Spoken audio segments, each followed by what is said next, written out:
अरहत वीतराग परमात्मा आत्मज्ञानी निर्ग्रंथ सद्गुरुदेव आगम वाणी के लिए भावमय वंदना। उपस्थित भव्य आत्माओं की भव्यता को प्रणाम। कुछ लोग एक सवाल रखते हैं कि जितने जैनी लोग हैं इन सबके अपने अपने गुरु हैं और ये लोग अपने अपने गुरुओं की बहुत महिमा गाते हैं। इनको अपने अपने गुरुओं की महिमा क्यों गानी चाहिए? केवल भगवान महावीर स्वामी की महिमा गानी चाहिए? 24वें तीर्थंकर भगवान महावीर स्वामी की महिमा गानी चाहिए, अपने अपने गुरु की महिमा क्यों गानी चाहिए? क्योंकि भगवान महावीर स्वामी की वजह से ही तो सब कुछ है। क्या कहेंगे आप?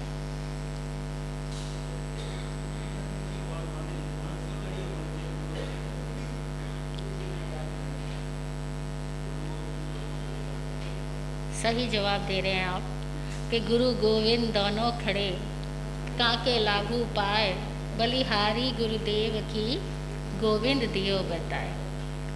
परमात्मा परमात्मा है ही, लेकिन परमात्मा के परमात्मा होने का, हमें परमात्मा तक पहुंचाने का जो ज्ञान हमें देते हैं वो हमारे गुरु है। इसीलिए कहा तीर्थ नमो तीर्थंकर प्रणमो। मैं तीर्थ को प्रणाम करता हूँ, जो सब लोग तिर रहे हैं उन सबको मेरा प्रणाम।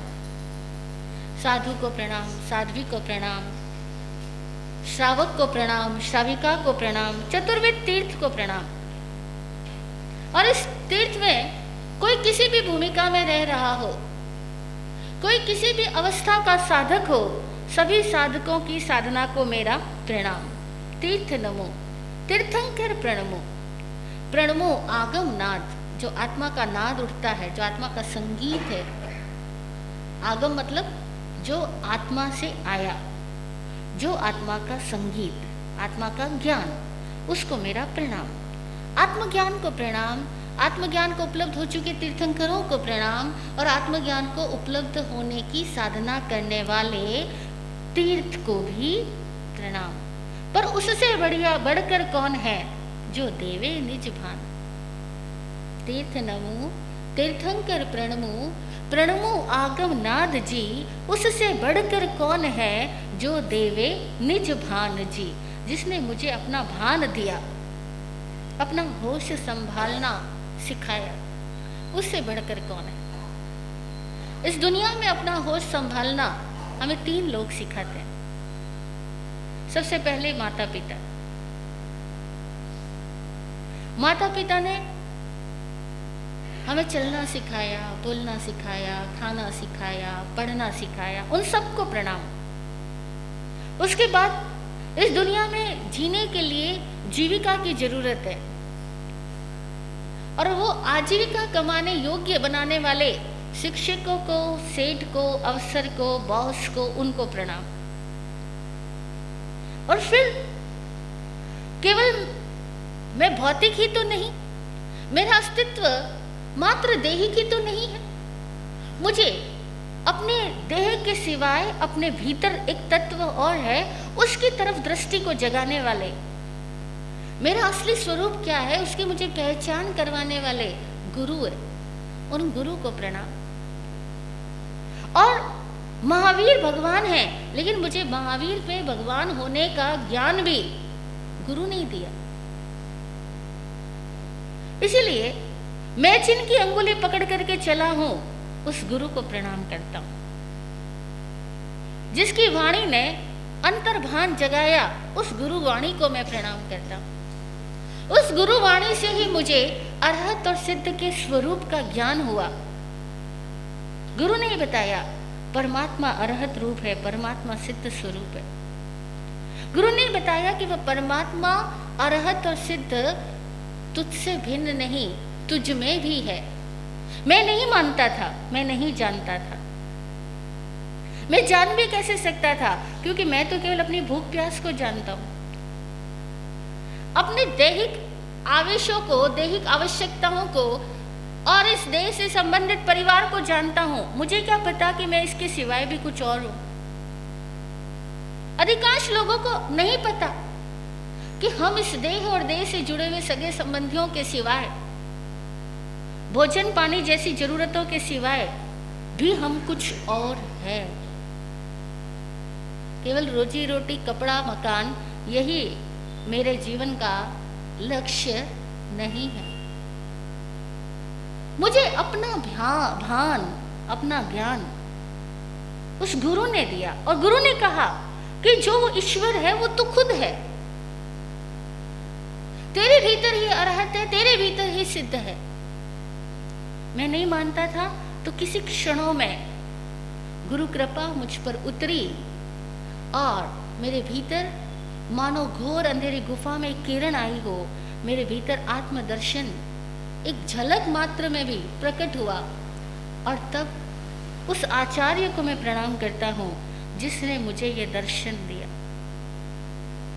इसीलिए जैन सूत्रों में पंच परमेष्ठी परमात्मा में आचार्य को सिद्धों का प्रतिनिधि कहा जाता है। जैसे अरहत ज्ञान देते हैं, असिद्ध दर्शन देते हैं, ऐसे ही आचार्य दर्शन देते हैं और उपाध्याय ज्ञान देते हैं। आचार्य दर्शन यानी अनुभव देते हैं। आचार्य की आज्ञा की आराधना करने वाला व्यक्ति सत्य का अनुभव जीवन में प्राप्त करता है, आत्मानुभव प्राप्त करता है। और उपाध्याय ज्ञान देते हैं, हमारी बुद्धि की उलझनों को दूर करते हैं। मस्तिष्क में पैदा होने वाली हर दिन नई खुजली, कहते कुछ लोग होते हैं उनके दिमाग में खुजली बहुत चलती है, हर दिन एक नया सवाल लेकर आ जाते हैं, हर दिन उनके दिमाग में कोई नया तर्क पैदा हो जाता है। किसी की कोई बात सुनते हैं तो फिर आ जाते हैं, तो उसने ऐसा कहा तो आप क्या कहते हो, आपका क्या विचार है। कई लोग आते हैं हमारे पास, कहते हैं हमारे गुरु इस संबंध में ऐसा कहते हैं, आपके गुरु इस संबंध में कैसा कहते हैं। हम बताते जी आपके गुरु ऐसा कहते हैं, हमारे गुरु ऐसा कहते हैं। ये हर युग की बात है। जब महावीर और बुद्ध विचरण करते थे तब भी महावीर के पास कितने लोग यही बातें लेकर के आते थे कि मेरा गुरु तो ऐसा कहता है, आपका गुरु कैसा कहता है। द्वंद्व तो पैदा होता है बुद्धि में, और बुद्धि ऐसी है कि जिस जिसको सुनती है उसको सुन सुन करके उसके दिमाग में और नए क्वेश्चंस पैदा होते हैं। तो महावीर के पास भी ऐसे बहुत श्रावक आते थे। स्कंदक परिव्राजक आ रहा था, महावीर ने इंद्रबुद्धि गौतम को कहा कि आज तेरा कोई पूर्व जन्मों का मित्र तुझसे मिलने आ रहा है। गौतम को तो नहीं पता, गौतम समय में उतना नहीं देख रहे जो महावीर देख रहे हैं। महावीर आने वाले को वर्तमान में देख रहे हैं और गौतम आने वाले को जब वो आ रहा होगा, जब वो आ चुका होगा तब देखेंगे।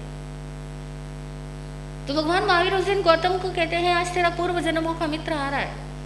तो बोले मेरे पूर्व जन्मों का मित्र कौन आ रहा है, गौतम नहीं जानते। तो क्या एक स्कंदक परिव्राजक है, सन्यासी है। परिव्राजक यानी सन्यासी जो पद यात्राएं करता है, एक जगह पर टिकता नहीं है, घूमता रहता है और आत्म साधना करता है। कभी नदियों के किनारे, कभी पहाड़ों की चोटियों पर, कभी गिरी कंदराओं में, कभी गांवों के बाहर, कभी शहरों के मध्य, जो आत्म साधना में मस्त रहता है उसको परिव्राजक कहते हैं। कहते वो आ रहा है। तो बोले क्यों आ रहा है। इंद्रबुद्धि गौतम बोले क्यों आ रहा है। तो बोले उसके मन में कुछ सवाल पैदा हुए और उन सवालों को पूछने के लिए आ रहा है। तो बोला अच्छा, लेकिन मैं कैसे पहचानूंगा वो आएगा तब। मेरे पूर्व जन्मों का है, मित्र है, लेकिन मैं कैसे पहचानूंगा। आप पहचान लेते जब आपके पूर्व जन्मों का मित्र आपके सामने आता है तो नहीं पहचानते। हम कैसे पहचानेंगे। तो भगवान कहते हैं तू पहचान लेगा। गुरु शिष्य को कहते तुम पहचान लोगे। ध्यान दीजिए, अगर हमारी दृष्टि पे बहुत सारी मान्यताओं के आवरण ना होवे और हम मस्त रहना जान जाएं, तो हमारे सामने जो आएगा ना हम पहचान लेंगे कि ये कौन है, ये मेरे सामने क्यों आया है। और एक बात ध्यान देना कि हमारे सामने अगर कोई आता है तो कोई अकारण नहीं आता, अकारण नहीं आता। उसके आने के पीछे भी हमारे और उसके अतीत के कुछ कारण रहे हुए होते हैं, और वो अतीत के कारणों की श्रृंखला का एक हिस्सा है कि वो हमारे सामने आता है। अक्सर मस्त है तो पहचान लेंगे, नहीं तो नहीं पहचान सकेंगे। और भगवान महावीर इंद्रभूति गौतम को कहते हैं तू पहचान लेगा जब तेरे सामने वो आएगा तब।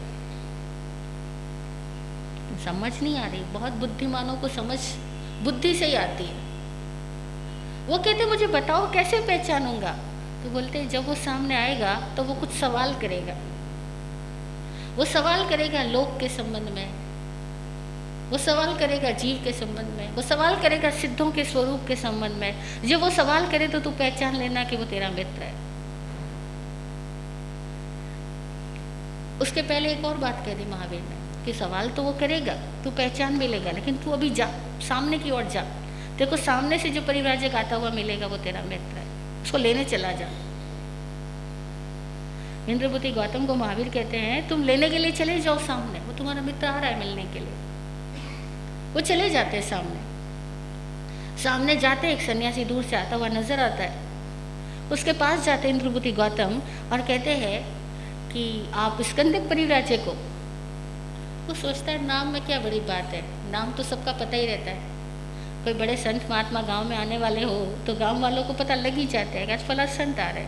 तो बोले हाँ मैं स्कंदक परिव्राजक हूँ, लेकिन तुमने मुझे कैसे जाना? बोले मैं जानता हूँ तुम कहाँ से आए और कहाँ जाने वाले हो और किस लिए यहाँ पर आए हो। बोले मैं किस लिए आया कि तुम्हारे भीतर प्रश्न चल रहे हैं, उन प्रश्नों को उत्तर जानने के लिए तुम यहाँ आ रहे हो। तुम जानना चाहते हो लोक क्या है, जीव क्या है, सिद्ध क्या है। स्कंदक परिव्राजक हैरान, ये तो मेरे मन के क्वेश्चंस है और ये मेरे भीतर के क्वेश्चंस को इनको कैसे पता? तो कहते तुम केवल ज्ञानी हो, तुम सर्वज्ञ हो, तुम्हें कैसे पता लगा कि मैं यही प्रश्न लेकर के आ रहा हूँ? इंद्रभूति गौतम बोले नहीं मैं केवल ज्ञानी नहीं हूँ, मेरे गुरु केवल ज्ञानी है। मेरे गुरु ने पहले ही बता दिया कि तुम्हारे भीतर ये सवाल है और तुम आज इधर आ रहे हो। हैरान हो गया इसके अंदर, अच्छा तुम्हारे गुरु को पहले से ही पता है कि मेरे भीतर ये सवाल है और मैं सवालों का जवाब लेने के लिए आ रहा हूँ? हाँ मेरे गुरु को पता है। कि चलो फिर तो तुम्हारे गुरु के पास चलते। इंद्रभूति गौतम को लेकर के स्कंदक परिव्राजक भगवान महावीर के पास आते हैं। तो भगवान महावीर उनके सारे बुद्धि के प्रश्नों का जवाब देते। और भगवान के पास ये अतिशय होता ही है ज्ञानियों के पास कि वे जब जवाब देते हैं तो उनके जवाबों के साथ ही शिष्य के भीतर न केवल ज्ञान आता है बल्कि दर्शन आता है। मतलब जो वो सुन रहा है उसको वो देख रहा है, जो हम सुन रहे हैं उसको हम देख रहे हैं और उस जगह तक हम पहुंच रहे हैं। और ये ज्ञानियों की वाणी का अतिशय होता है कि सुनने के साथ ही वो जो सुन रहा है उसकी चेतना को पूरा बदल डालते हैं, उसकी चेतना के स्तर को ही बदल डालते हैं। स्कंदक परिव्राजक एकदम बदल गया, मुझे समझ में आया अरे लोक कहाँ है, जीव कहाँ है, सिद्ध कहाँ है। भगवान कहते हैं अगर बाहर की दृष्टि से देखो तो हर चीज जो बनती है बिगड़ जाएगी, हर चीज जो आज है वो कल नहीं रहेगी। लेकिन अंतर की दृष्टि से देखो तो हम और ये वस्तुएं सब सनातन है। ये परमाणु रूप में कभी थी कभी रहेगी, कभी नहीं होगा कि परमाणु समाप्त हो जाए। हम जीव आत्म रूप में सदैव थे, सदैव है, सदैव रहेंगे। अतः महावीर कहते हैं ऐसा कोई समय नहीं आया जब सिद्ध ना होता हो कोई जीव। सिद्ध भी होता है, सिद्धि भी होती है, जीव भी रहता है, लोक भी रहता है। ऐसा कोई समय न आया, न आएगा, न आया था कि जब संसार में जीव ना हो, सिद्ध ना हो, सिद्धि ना हो या ये लोक समाप्त हो जाए। लोक कभी समाप्त नहीं होगा। स्कंदक परिव्राजक सुनने के साथ ही एक पल के लिए भीतर उतर गया। जब उतरा उसको ऊपर लाइट उतरी, मुझे समझ में आया क्या है सर्वज्ञ। उस दिन से वो परमात्मा का शिष्य बन गया। तो गुरु ज्ञान देता है, गुरु ही परमात्मा का अनुभव देता है। इसीलिए गुरु हमारे लिए भगवान है। महावीर उस समय गुरु थे, आज हम महावीर को भगवान कहते हैं। आज वो देह से मुक्त हो चुके, निर्वाण को उपलब्ध हो गए, आज हम कहते हैं वो भगवान। तो धीरे धीरे सारे मनुष्य सोचने लग जाते हैं कि भगवान यानी कुछ अलग, और हम इंसान। इन महावीर भी इंसान ही थे, अपने अपने लोगों के लिए गुरु ही थे, लेकिन उनके लोगों ने महावीर को भगवान कहा। क्यों? क्योंकि जिसके समीप बैठकर भीतर में भगवत्ता जागे वो भगवान। उन शिष्यों को, जो महावीर के शिष्य थे, उनको महावीर के समीप बैठ करके अंदर में भगवत्ता जागी। वे पहचान लिए कि मेरे भीतर ये सूर्य प्रकट करवाने वाले वही हो सकते हैं जिनके भीतर का सूर्य प्रकट हो चुका, जिनके भीतर परमात्मा स्वरूप प्रकट हो चुका, वही प्रकट करवा सकते हैं। बस ये भगवान है। तो महावीर के शिष्यों ने अपने गुरु को भगवान कहा। धीरे धीरे धीरे धीरे हम सब लोग उनको भगवान कहते हैं, पर भूल जाते हैं कि हमारे भीतर भगवत्ता जगाने वाले तो गुरु है। और जिस गुरु की वाणी से भगवत्ता जागे वही हमारे लिए भगवान है। इसीलिए उस आध्यात्मिक जगती में ये सवाल कोई अर्थ नहीं रखते कि आप महावीर को क्यों नहीं ध्याते, आप अपने गुरु को क्यों ध्याते हो, आप महावीर की जय जयकारे क्यों नहीं बोलते, आप गुरु की जयकार क्यों बोलते हो। एक सभा में एक बहन ने प्रश्न किया कि महावीर की तो जय हो चुकी, फिर महावीर की जय क्यों बोलते। भगवान महावीर की तो जय हो चुकी, उनकी जय क्यों बोलते। गुरुओं की जय बाकी है, उनकी जय क्यों नहीं बोलते। हमने कहा ऐसा ही है, ये जय बोलने के रिवाज भी हमारे यहाँ बाद में कहीं से आ गया। हमारे यहाँ जय नहीं बोली जाती थी, हमारे यहाँ नमो होता है। जयकारा नहीं होता, नमोकार होता है। नमोकार में खुद को झुकना होता है, और जयकारे में कहीं न कहीं हम दूसरों की जयकारा लगाते लगाते अपने अहंकार की जयकारा लगाना शुरू कर देते हैं। नहीं, जिसके साथ हम जुड़े हुए हैं, हम उनकी जय जय जय जय करते करते कहीं न कहीं हम खुद की जयकारा करवाना चाहते हैं। इसीलिए देखो, कई सभाओं में हमने देखा कि जो साधु महात्मा होते हैं वे दूसरों की जयकार लगाते जाते हैं, फला की जय, फला की जय, फला की जय। तो भक्त कहते हैं महाराज आपकी जय। वहाँ पे आकर के वो सभा समाप्त हो जाती है, क्योंकि वो खुद की जय तो बोलेंगे नहीं, तो वो 5-10 ऊपर से जय बोलते हैं, नीचे वाले उनके नाम की जय बोल देते हैं। जयकारा की बात नहीं थी जैन धर्म में, यहाँ बात है नमस्कार। गुरु को नमस्कार करते हैं, और गुरु और ईश्वर एक ही होते हैं। गुरु ही परमात्मा होता है। इसीलिए दो अरहत और सिद्ध, इनको हम नमन करते हैं, और आचार्य और उपाध्याय, उन दोनों गुरुओं में ही हम अरहत और सिद्ध को प्रकट पाते हैं। हम प्रकट कहाँ से पाएंगे? तो हमारे लिए गुरु ही अरहत है, गुरु ही सिद्ध है। इसीलिए कहते हैं कि पंच पदों नवकार के एक गुरु पद में ही गड़े, धन्यवाद गुरुदेव को निज पद में मुझको गड़े। पंच पद नमोकार के एक गुरु पद में ही पड़े, धन्य है गुरुदेव को, गुरुदेव मुझको भी गड़े। मुझको भी गढ़ना, इस भावना से हम प्रार्थना करते हैं कि हे गुरुदेव आप मुझको भी गढ़ना, आप मेरे भीतर रहे हुए परमात्मा को भी जगाना। आप कहते हो कि मेरे भीतर परमात्मा है, तो मैं मानता हूँ, बाकी मैं तो नहीं जानता कि मेरे भीतर परमात्मा है। मैं तो नहीं जानता कि मेरी आत्मा में अनंत सामर्थ्य है।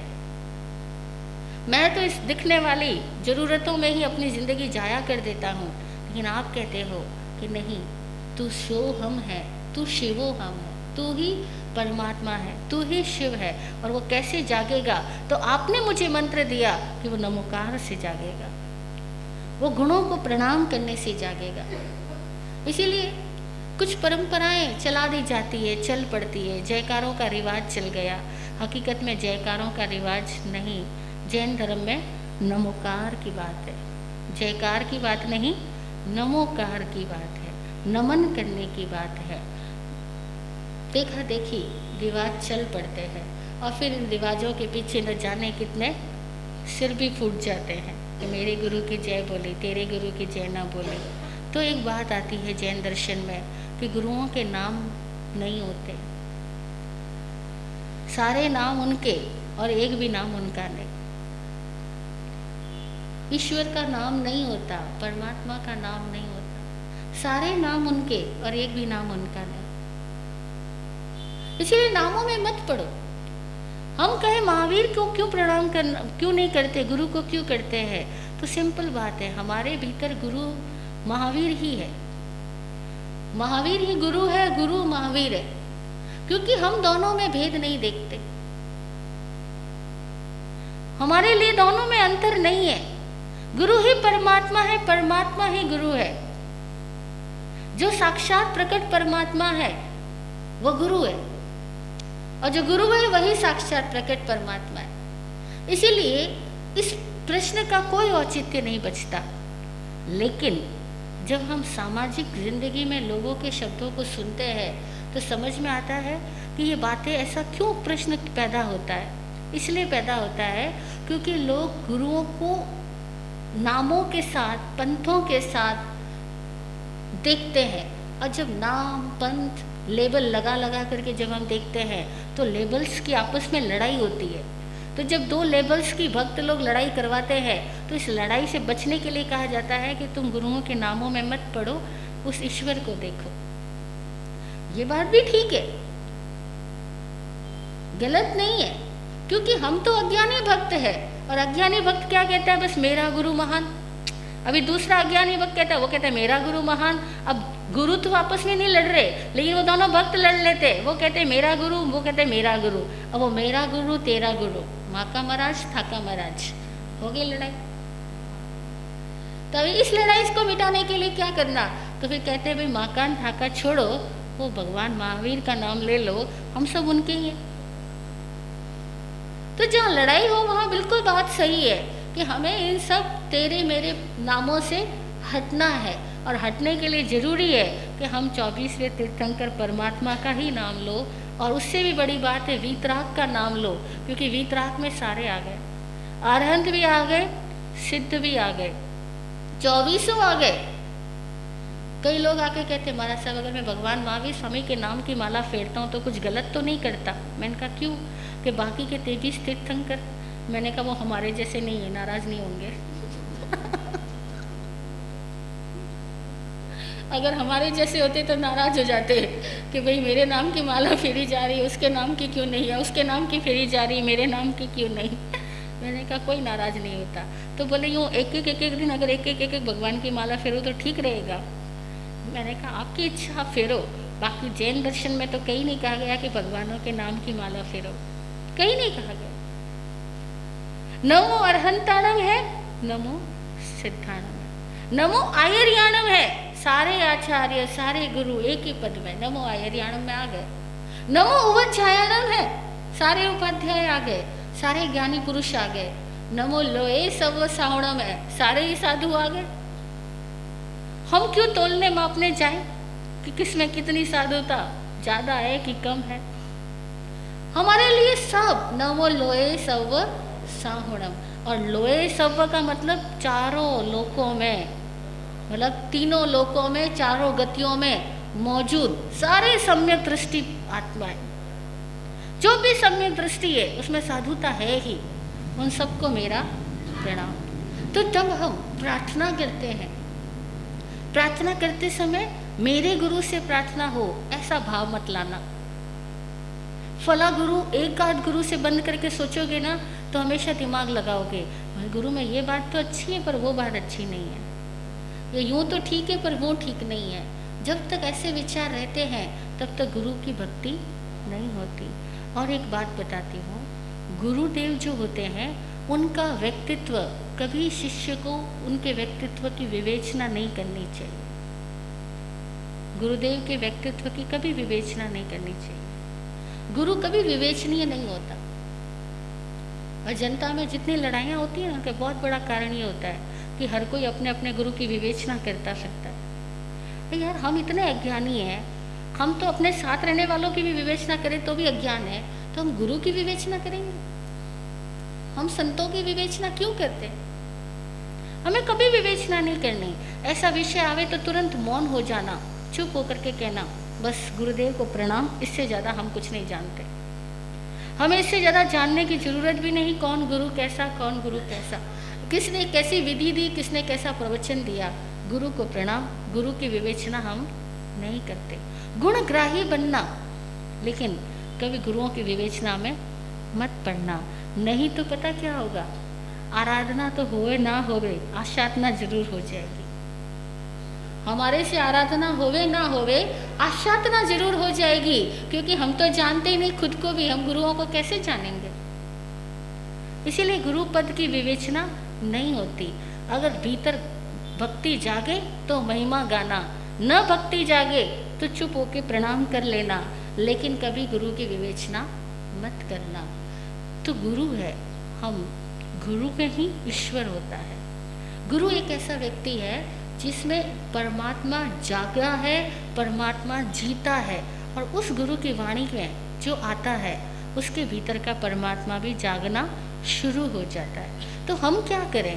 कई लोग सवाल करते हैं, हमारा सब बड़ा कलयुग है, आज सच्चे गुरु मिलते कहाँ? इतना कलयुग है, सच्चे गुरु मिलते कहाँ हैं? हम कहते हैं हमें क्या पता कौन सच्चा कौन झूठा। एक ही बात करो, आपकी भक्ति सच्ची जगा लो। आप में अगर सच्ची प्यास है तो पानी मिलेगा। हमारे में अगर गुणों की प्रार्थना है, गुणों में रुचि है, गुरु मतलब क्या? गुरु, गुणों में रुचि। अगर हमारे भीतर गुणों में रुचि है, हम सद्गुणी हैं, सद्गुणों की खोजी है, हम सब में गुण देख सकते हैं, हमको गुरु मिलता ही है। क्योंकि गुरु को एक आध व्यक्ति थोड़ी होता है, सब में रहे हुए गुण ही गुरु है। वे गुण जो उस व्यक्ति को ऊपर उठाते हैं, उसकी चेतना को ऊपर उठाते हैं, मुक्त बनाते हैं, वे गुण ही गुरु है। इसीलिए गुण देखने वाली दृष्टि आ जाए तो गुरु आ जाएगा, और गुण देखने वाली दृष्टि नहीं आई तो गुरु नहीं आएगा। अच्छा, आपको जीवन में गुरु मिला भी और आप एक गुरु को पकड़ो और बाकी सबसे लड़ाई झगड़ा करो तो क्या होगा? क्या गुरु आपको कहता है कि तू मेरे नाम की तो महिमा गाना और बाकी के साथ वैर विरोध करना? कहता है क्या? वो ये कहता है क्या कि जो जो मेरे को मानते हो तो उसको तो ध्याना, उसको तो सुविधाएं देना, और जो मेरे को नहीं मानते हो, जो मेरे प्रति विशेष लगाव नहीं रखते हो, तू भी उनकी तरफ ध्यान मत देना। कोई गुरु ऐसा कहेगा क्या? नहीं चाहेगा ना। तो इसका मतलब क्या हुआ कि गुरु कोई व्यक्ति नहीं है, और गुरु कभी नहीं कहता कि तुम मुझे पकड़ो, वो तो कहता है गुणग्राही बनो, सर्वत्र गुणों को देखो। और जब सब जगह गुणों को देखते हो तो गुरु मिला ना, फिर क्यों सवाल करते हो कि इस कलयुग में, घोर कलयुग में कौन गुरु, कौन सच्चा गुरु, किसको माने सच्चा गुरु? सब में कुछ न कुछ कमियां नजर आती है। अरे भैया, सब में कमियां इसलिए नजर आती है क्योंकि हमारी नजरों में कमियां देखने की आदत बनी हुई है। हमारी नजरों में कमियां ही तलाशने की आदत बनी हुई है। हमारी निगाह जहाँ देखती है वहाँ कमियों को ही खोज रही होती है। इसीलिए हम तो भगवान के द्वार पे जाकर भी वहाँ भी कमियां देख करके लौट जाते हैं। इसीलिए ये सवाल भी मिथ्या है। इस घोर कलयुग में गुरु कहाँ से मिलेंगे, सच्चे गुरु कहाँ से मिलेंगे? गुरुदेव कहते थे कि गुरु तो खुद सामने खड़ा है, वो चाहता है शिष्य कभी तो देखे, लेकिन शिष्य की निगाहें कमियां देखने से मुक्त होवे तो उसको गुरु दिखलाई पड़े। शिष्य की निगाहें लघुता देखने से मुक्त होवे, शुद्रता देखने से मुक्त होवे, छिछलापन से मुक्त होवे तो उसको गुरु दिखाई पड़े ना। तो गुरु कहते हैं कि ऐसा कभी युग नहीं आता कि गुरु नहीं होते, लेकिन शिष्य उनको देख पाए वो मुश्किल है। तो हम प्रार्थना करें कि हमारे भीतर गुण जागे, गुणग्राही दृष्टि जागे, और आचार्य से सिद्ध स्वरूप है, उपाध्याय में अरहत स्वरूप है। आचार्य की प्रार्थना जब हम करते हैं तो यही प्रार्थना करें कि हम सबके भीतर आत्मदर्शन हो। उपाध्याय की प्रार्थना करें तो ये प्रार्थना करें कि हर एक समय में मुझे सम्यक मार्गदर्शन मिले। बुद्धि जब भी खुजली लगाए, खुजली जगाए, तब तब मुझे समुचित ज्ञान मिलता जाए। ये उपाध्याय से हम प्रार्थना करते हैं। और साधु से हम प्रार्थना करते हैं कि हे साधु, जैसे आप सरल हो, निष्कपट हो, ऐसी सरलता और निष्कपटता हमारे भीतर जागे। तो हम अरहंत से ज्ञान की प्रार्थना करें, सिद्धों से दर्शन की प्रार्थना करें, आचार्य से आचार्य की आज्ञा पाल सके और आज्ञा में जीते हुए हमारे भीतर दर्शन जागे, उसकी प्रार्थना करें। उपाध्याय से हमें प्रकट मार्गदर्शन मिलता रहे, इसकी प्रार्थना करें। और साधु से सदैव सतत सरलता, निष्कपटता, गुण ग्राहकता जागी रहे, ऐसी प्रार्थना करें। जब हम नमोकार को नमन करते हुए प्रार्थना में नमन करते हैं, प्रार्थना में नमन करने से वो नमन हमारे हृदय को परिवर्तित करता है, वो नमन हमारे में गुणों को जगाता है, और हर एक नमन के साथ गुण जागने लग जाएंगे तो कुछ ही दिनों में हम खुद महसूस करेंगे कि अब वो पुराना आदमी नहीं रहा, अब वो चिंता करने वाला आदमी नहीं रहा, अब वो दुखी रहने वाला, डरने वाला, परेशान रहने वाला, गुस्सा करने वाला आदमी बचा ही नहीं।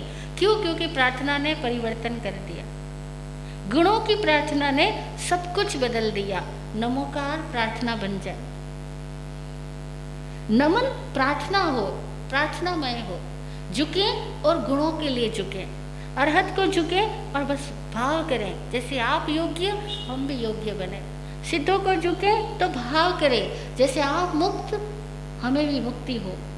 आचार्य को झुके तो प्रार्थना करें जैसे आप आत्मज्ञान को उपलब्ध हुए, आत्मदर्शन को उपलब्ध हुए, आपकी कृपा से हमारे भीतर भी आत्मज्ञान हो। उपाध्याय को प्रार्थना करें, नमन करें तो प्रार्थना करें कि जैसे आप में हर एक परिस्थिति में सम्यक विवेक जागता है, ऐसा सम्यक विवेक, सम्यक मार्गदर्शन हमें भी हर पल रहे। जब साधु को प्रणाम करें तो प्रार्थना जगे कि हे साधु, जैसे आप में सरलता है, निर्द्वंदता है, निष्कपटता है, तनाव मुक्तता है, ऐसे ही हमारे भीतर भी तनाव मुक्ति रहे। हर नमन के साथ प्रार्थना जगे।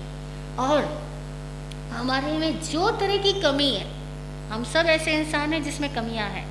किसी में गुस्सा ज़्यादा है, किसी में डर ज़्यादा है, किसी के अंदर वासना ज़्यादा है, किसी के अंदर लालच ज़्यादा है, किसी के अंदर ईर्ष्या ज़्यादा है, किसी के अंदर द्वेष ज़्यादा है, किसी को किसी बात से भय है, किसी को किसी बात से भय है। हमारे अंदर जिस तरह की कमी है हमें पता तो है ना कि हमारे में कौन सी कमी, पता है ना। ऐसा तो नहीं हो सकता हमें पता नहीं है, पता है। किसी को ज़्यादा बोलने की आदत है, किसी को झगड़ा करने की आदत है, हमें पता है हमारे में कमियां कौन सी है। अब जो कमी हमारे में है उसका ऑपोजिट कोई गुण होता है। हर कमी का ऑपोजिट, हर दुर्गुण का ऑपोजिट कोई सद्गुण होता है। तो जो कमी हमारे में है हमें उसके ऑपोजिट गुण की प्रार्थना सबसे ज़्यादा करनी है। जैसे क्रोध है हमारे में तो क्रोध का ऑपोजिट है क्षमा, प्रेम। तो हम क्या प्रार्थना करेंगे? मुझ में इतनी क्षमा, इतनी सहनशीलता, इतना प्रेम जागे गुरुदेव आपकी कृपा से कि मेरे भीतर के सारे क्रोध के दोष दूर हो जाए। अगर ये प्रार्थना करने लग गए तो चाहे कितना भी क्रोध हो, आप पूरे मन से रोज प्रार्थना करो। और फिर जो क्षमा के उदाहरण हैं उनको याद करो।